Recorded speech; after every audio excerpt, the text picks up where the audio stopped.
Welcome students. Today we are here to discuss about The Voice of the Rain by Walt Whitman. It's a poem that is a part of the C.B.S.E Class XI curriculum, and it's no doubt an important poem which needs to be understood properly if a student wants to score well in the English paper. So without wasting any more time, let us go into the details of the text. The Voice of the Rain is actually a poem composed by Walt Whitman, as I have already mentioned, and it's a conversation between the poet and the rain. The rain tries to explain its eternal journey to the poet. So, before going into the detailed explanation of the text, let us go through the text itself. And who art thou? Said I to the softly falling shower, which, strange to tell, gave me an answer, as here translated. I am the poem of earth, said the voice of the rain. Eternal I rise, impalpable, out of the land and the bottomless sea. Upward to heaven, whence vaguely formed, altogether changed, and yet the same. I descend to lave the droughts, atomies, dust layers of the globe, and all that in them without me were seeds, only latent, unborn. And forever by day and night, I give back life to my own origin, and make pure and beautify it. For song, issuing from its birthplace, after fulfillment, wandering, wrecked or unwrecked, duly with love returns. So that is the text of the poem. Now let us go into a short summary. In a poem, the poet asks about the soft falling shower, that is actually the rain. What does he ask?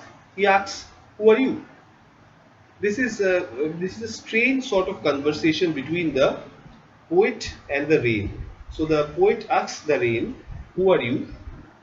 To which the rain replies that she is the poem of earth. And it's quite absurd and strange for the rain to reply to a human being. That means we normally don't expect that rain is going to reply to our questions. But in this case, the rain told the poet that she cannot be touched, as she rises in the form of water vapor in the sky from the land and the bottomless sea. So basically, it's talking about the water cycle, the way the rain of the way water evaporates from the surface of the earth, and it goes to the sky in the form of water vapor. Then it gradually condenses to form cloud, and when the clouds become heavy, they burst out and pour rainfall, and the water comes back to the surface of the earth once again. So it's basically talking about the water cycle. Now it changes its shape. That means the water that rises from the surface of the earth, that goes in the form of water vapor to the sky, it changes its shape, yet it remains the same, because the basis of all the shapes is water. So water is a common factor. Water may condense, water may evaporate, water may become water vapor, it may form clouds, and then again it comes back to the earth in the form of water, in the form of rainfall, right? So whatever be the case, whatever be the shape, the main element or main constituent of these shapes is water. So it changes its shape, but it remains the same. The vapor changes into clouds due to condensation. Then the clouds result in rainfall, that is liquid form, liquid water. But whatever be the case, water is the key element, water is the key constituent, and it forms everything. It forms the clouds, it forms vapor, it comes back to the earth in the form of rain, water. So, whatever be the case, the whatever be the form, whatever be the shape, the basic constituent, that is the basic element, that remains the same. Now, it falls back to the surface of the earth due to provide water to the drought prone areas, and in order to beautify and purify the earth. The earth is its birthplace. The birthplace of the rain is actually the earth, because the water that evaporates from the surface of the lakes, seas, and rivers and the water bodies, that only leads to the formation of the clouds, and ultimately the rainfall takes place. So obviously the birthplace of the rain is actually the earth. So when it comes down in the form of rainfall, what happens is it comes down to provide relief to the areas which have been affected by drought, and it's also an important role that the rain performs, that is to beautify and freshen up earth, to clean all the dirt that settles on the leaves. It provides a rejuvenating look to nature. Okay, and besides providing water to the areas affected by drought and beautifying and purifying the earth, the rainwater, the water that is obtained from rainfall, it provides life to the seeds which are inside the earth and helps them to grow. The seeds which are latent, the rainwater actually aids in the germination of the seeds to start. It initiates the germination of the seeds and enables the latent seeds to actually start growing. So that is a very important role that the rain performs. Now, one more thing the rain says is the rain doesn't care if anyone bothers about what her deeds are or not, and she just keeps on working. She doesn't care what others say about her, or if others actually value her contribution to the earth or not. She does her own job, that is purifying and freshening up earth, providing water to the latent seeds, and providing water to the drought prone areas or the areas affected by drought. So as long as she is true to her task, as long as she is doing her task diligently with a lot of sincerity, whatever others say or whatever others feel about her work doesn't matter to her. She is quite sincere in her duty, and she does it to the best of her ability. That is what she says. And she completes her work and comes back home. Obviously, because when the water evaporates from the surface of the surface of the water bodies that are present on earth, that means the water actually leaves home. It goes to the sky, forms clouds, and again when the rainfall takes place, the same rainwater actually comes back home. It's a homecoming for the rainwater. When it comes home, it brings with it a lot of rejuvenation, a lot of joy, a lot of vibrance. This is what actually the rainwater does. It provides the nature a new look, freshens nature up, brings a lot of joy with it. When it leaves, it's disappointed, but when it comes back, it brings a lot of joy with it. So that is what has been said by the rainwater, rainfall. The poet also, well, in this case, it's also notable that the uh, poet compares the rain with a song, as they both share a common journey. The poet also says that the rainfall is similar to rainfall is similar to uh, a song, because they are quite common in their characteristics. The song originates from the heart of a singer. The singer puts in his whole being, puts in a lot of effort, puts in 100% effort into his song.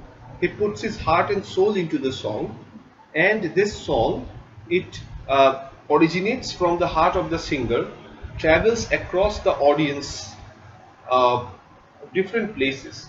It travels across multitudes of audience, different types of audience, different types of people.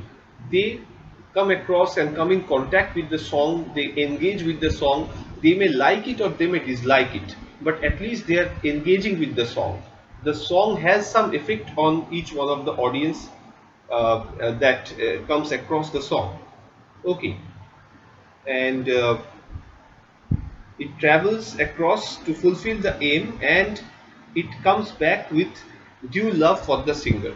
So the love uh, or the support that the fans or the audience provide the song, the love that is showered by the audience on the effort of the singer, the love that is showered, the support that is showered, the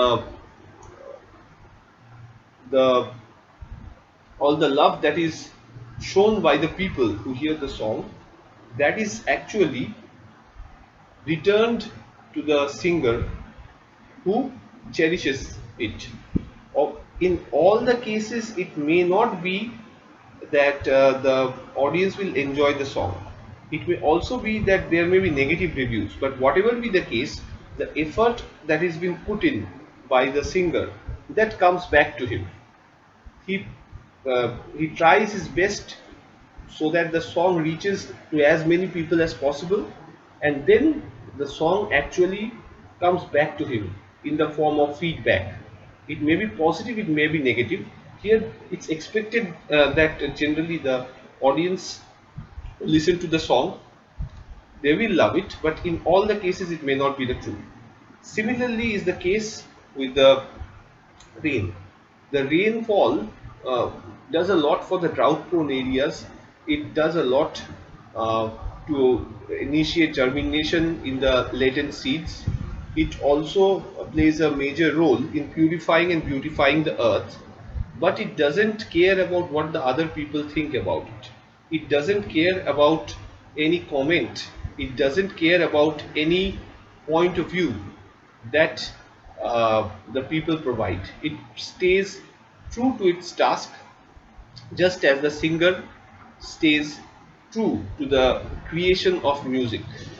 So, similarly, the rain and the music, they bear a common bond, and they are quite similar to each other in these ways. The music traverses across boundaries, generates feedback among the audience, and it comes back to the original creator, that is the singer. Okay, and similarly the rain leaves the earth by evaporation and then comes back down to the earth in the form of rainfall, and it does its job silently without caring about any comment or uh, any point of view or any critique that it may come across. So both come back home. The music reaches home, and the song that had started from the lips of a singer, that comes back to him in the form of feedback. Similarly, the rain that had started in the form of water evaporating from the surface of the earth, it reaches the earth again, that it is home. So both have a homecoming. The music comes back home to its creator or the singer, and the rain also comes back to the earth. So this is a similarity that we find in this poem. So now let us delve into the stanza by stanza explanation. So in the first stanza, the poet asks the shower, "Who are you?" To which the rain replied, it's quite a strange incident that the rain replies, but in this poem it has been said that when the poet asks the shower, "Who are you?" the rain replied in a strange state, uh, and it said that it was the poem of the earth, and it rose continuously from the land and the bottomless ocean in the form of water vapors, which is quite true if we go by the water cycle. So it is actually the poem of the earth. The earth is its birthplace. It rises from the earth, from the bottomless ocean, and continuously, obviously, it rises from the land and from the bottomless ocean continuously in the form of water vapor. Okay, in the second stanza, the rain tells the poet that it rises upwards towards the sky in the form of water vapor, where the condensation actually takes place and it forms clouds,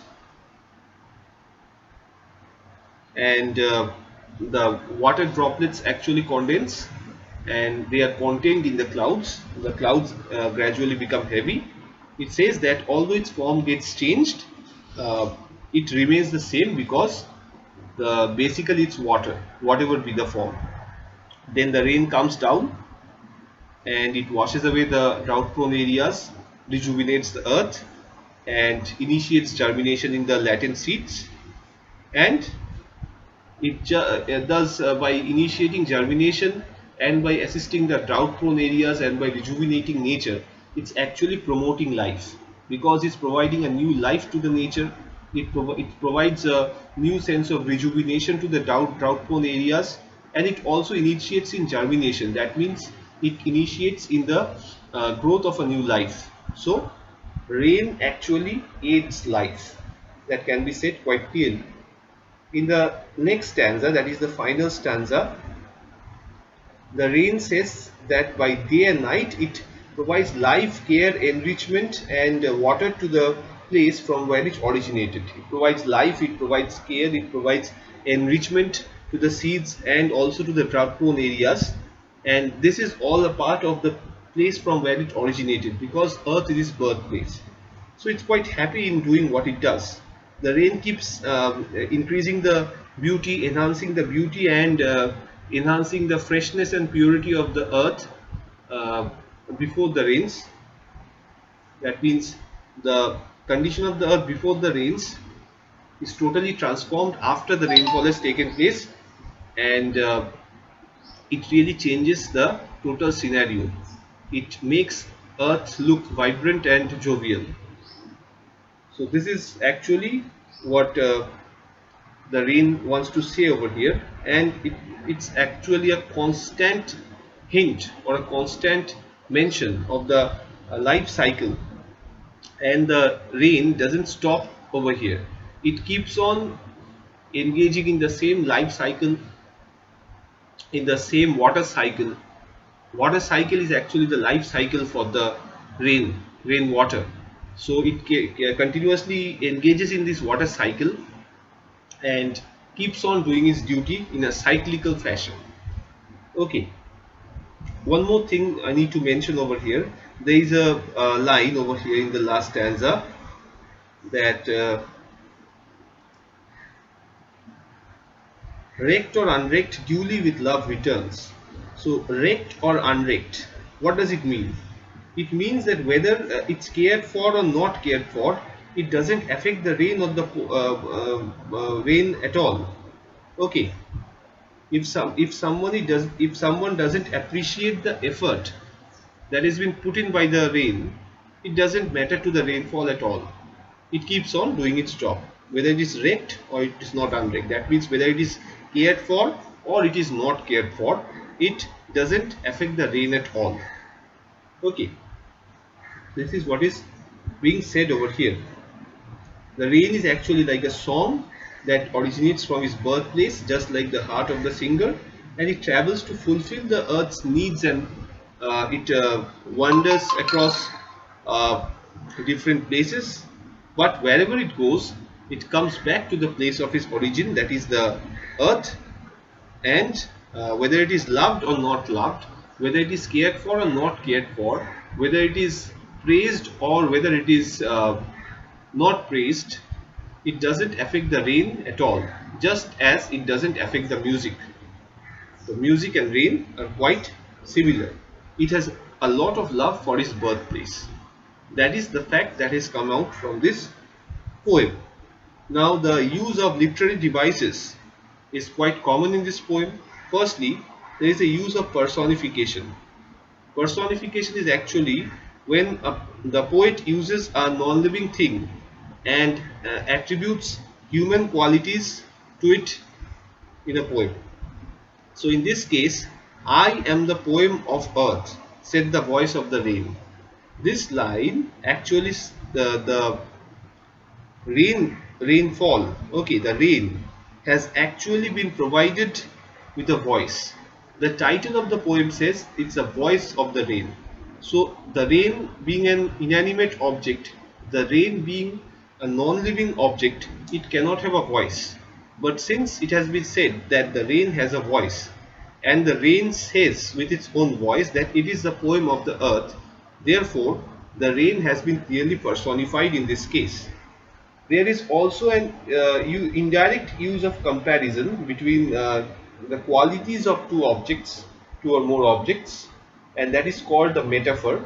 So the metaphor is actually not a direct comparison, it's an indirect comparison between the qualities of two or more objects. So the metaphor is also used in this case, where in the same line, I am the poem of the earth, the rain is being compared to a poem. The rain is being compared to a poem, it's a poem of the earth, and it's actually an indirect comparison of the qualities of the rain with the qualities of the poet, the qualities of the poem rather. The poem has healing properties, similarly the rain has healing properties. The poem is actually something that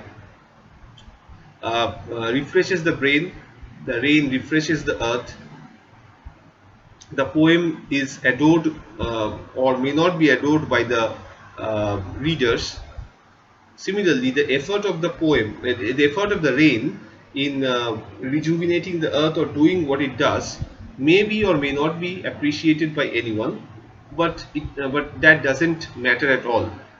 Just as the poet is not scared of criticism, the poet doesn't care about criticism, he keeps on creating newer works, he keeps on writing. Similarly, the rain keeps on doing what it's used to. The rain keeps on doing its job, the poet keeps on doing his task. Either of the two are not worried about what feedback they receive. They are true to their task, they engage in their task with a lot of sincerity, and that is what matters for them. There is also the use of hyperbole. Hyperbole is actually an exaggerated statement. In this case, bottomless sea is an example of hyperbole. Bottomless means where you cannot find the bottom. But obviously, seas have bottom. Okay, seas have a surface beneath. Seas have a seabed. But here it has been said that it's a bottomless sea. It's actually an exaggerated statement to magnify the impact. So hyperbole has also been used for impact in this case. There is also the imagery. It's a visual description of the falling shower, the soft falling shower that has also provided a visual impact in this poem, and this imagery has also been used. So these are some of the very vital elements that needed to be mentioned if you have to answer the questions based on these poems well. And these are the things that you need to know. I guess the discussion has enabled you to understand the poem in great detail, and it will probably help you in scoring well if questions are set from this text, that is the voice of the rain, in your English paper. Thanks for listening to it. Thanks for using a lot of concentration and paying attention to this lecture. I hope everyone does well in the English paper. Best of luck to you all. Thank you.